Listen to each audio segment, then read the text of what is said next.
श्रीराम भक्त हनुमंतराय यांचा जन्मोत्सव हे हनुमान चालीसा मारुती स्तोत्र वाचून साजरा करा ही संकल्पना करा। बजरंग बली भक्त नितीन जाधव गोगलगावकर। रामकृष्ण हरिमित्र मंडळ प्रणित राष्ट्रजन फाउंडेशनच्या वतीने श्रीराम भक्त हनुमंतराय यांचा जन्मोत्सव हनुमान जयंती निमित्ताने श्री हनुमान यांच्या मूर्तीचे पूजन आरती अभिषेक हनुमान चालीसा व मारुती स्तोत्र वाचन जय बजरंग बली जय श्रीराम नमस्कार करण्यात आलाय।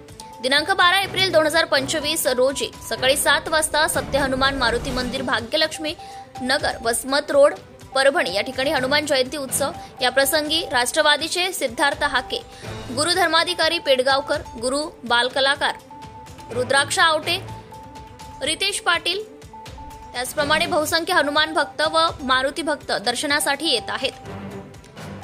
पूजन संयोजक 12 महिने हनुमंतरायाची पूजा करणारे हनुमान भक्त नितीन महाराज जाधव गोगलगावकर हे 2007 पासून एक दिवसही खुला नाही की मारुतीरायाची सेवा दररोज सकाळी पूजा करणारे आजच्या घडीला खूप मोठा उत्सव साजरा होतोय।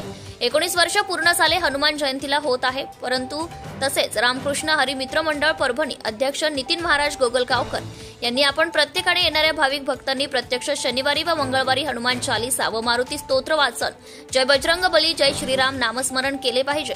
आपल्या जवळपासच्या परिसरातल्या मारुतीरायाच्या मंदिरामध्ये दर्शन घेतलं पाहिजे असे या ठिकाणी आवाहन करण्यात आले। अशी माहिती राष्ट्रजन फाउंडेशन परभणी अध्यक्ष राष्ट्रीय गोसेवक नितीन जाधव गोगलगावकर यांनी पत्रकाद्वारे माहिती दिली आहे। प्रतिनिधी संतोष तायडे परभणी धुमाकूळ महाराष्ट्र न्यूज नेटवर्क। आपल्या परिसरातील ताज्या आणि महत्त्वाच्या बातम्या पाहण्यासाठी आजच आपल्या धुमाकूळ महाराष्ट्र न्यूजला YouTube वर सबस्क्राइब करा आणि बेल आयकॉन प्रेस करा।